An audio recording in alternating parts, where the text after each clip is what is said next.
આ બધા આક્ષેપો પાયા વિહોણા છે. કોઈ જાતનું આજે મારા ભાઈ અને એથી મા દીકરી છેલ્લા 14 વર્ષથી અલગ બોમ્બે રહે છે. એને કોઈ મારા ભાઈ પ્રત્યે લાગણી નહોતી. 200 તોલા હોનું છે, એ બધી પાયા વિહોણી વાતું છે. એવા આક્ષેપ કરે છે કે રાત્રે મારી પાસે આવી અને મને ધમકી આપી, મને મકાન ખાલી કરાવવા માટેની. એમાં જો મારું ક્યાંય પણ એમાં ઇન્વોલ્વ હોય તો મારું જાહેર જીવન છોડી દઈશ. અને મારા ભાઈ જ્યારે અહીંયા રહેતો હતો ત્યારે અનેક વખત બીમાર પડતો, આઈસીયુ રૂમમાં દાખલ કરતો. તેથી એને મા દીકરીને કોઈ દી એમ ન થયું કે આપણા પપ્પા બીમાર છે કે મારો ઘરવાળો બીમાર છે કે આપણે એની જઈ અને આપણે એની તપાસ કરીએ. એ 14 વર્ષ થયા. 14 વર્ષ થયા અલગ બોમ્બે રહેતા હતા. અને બીજા નંબરમાં કે જ્યારે હોસ્પિટલમાં દાખલ મારો ભાઈ થતો તો જાગનાથનો હોસ્પિટલ છે, એ ડૉક્ટરનું હું નામ આપીશ, એનું બિલે તમને હું આપીશ કે કેટલો અમે ખર્ચો કર્યો છે. તેથી એને કોઈ દી હુઈજું નહીં. મારા પપ્પા ગુજરી ગયા, મારા બાપુજી ગુજરી ગયા, તેથી એને કોઈ દી આવવાનું હુઈજું નહીં. મારા બા ગુજરી ગયા 1.5 વર્ષ પહેલા, તેથી એને કોઈ દી આવવાનું હુઈજું નહીં. આજે જેને આવવાનું હુઈજું.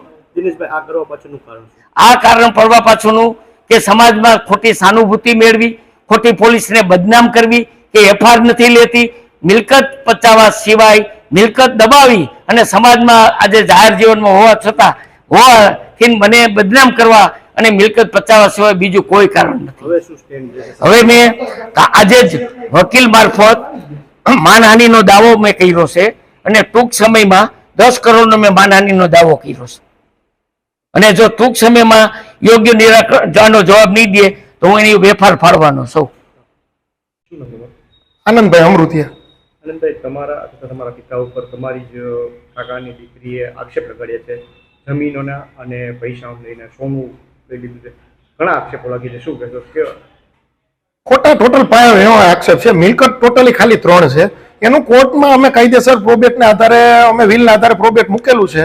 અમે કોઈ દસ્તાવેજ કરીને કે અમે કોઈ એવું પચાવી પાડેલું કઈ છે નહીં. અને મારા કાકાથી 14 વર્ષથી જુદા રહેતા હતા. અને છેલ્લે જ્યારે મારા કાકાનું ડેથ થયું, નેચરલ ડેથ, ત્યારે મેં એને બોલાવેલા છે. જ્યારે હું છેલ્લે મારા કાકાનું ડેથ થયું ત્યારે 5 તારીખે મળેલો છું. અને છેલ્લે કાકાએ આ તમને ખાસ એટલે કહું છું કે 5 તારીખે જ્યારે ગાડીનો વીમો અને નોમિનીનું નામ આવ્યું ત્યારે કાકાએ મારું આનંદ અમૃતિયાનું નામ નાખેલું છે.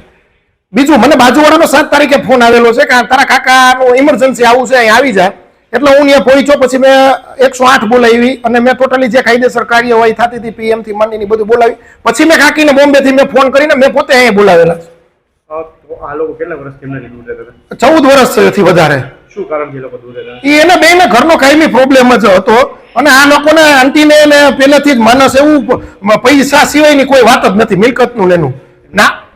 દીકરી છે તે ક્રિસ્ટીલા છે, જે સોશિયલ મીડિયા ઇન્ફ્લુએન્સર છે, તેમને સોશિયલ મીડિયામાં વિડીયો વાયરલ કરે છે, રોતા રોતા તમારા ઉપર અને તમારા પિતા ઉપર જે તેમનું મકાન છે તે પડાવી લીધું છે, સોનું લઈ લીધું, એવો પણ આક્ષેપ કર્યો છે. મારી બેન છે એટલે મારે તો જાજુ ન કહે, એ પોતે એક્ટર છે એટલે એ તો ગમે એ રીતે કરી શકે કે એમાં હું એને ન કહી શકું. પણ એક વસ્તુ એને ખબર છે, ભાઈ પપ્પાને કેવી રીતે સાચવતો, ક્યાં બધી રીતે દવાખાનાથી માંડીને બધું આનંદભાઈ જ લઈ ગયેલા છે.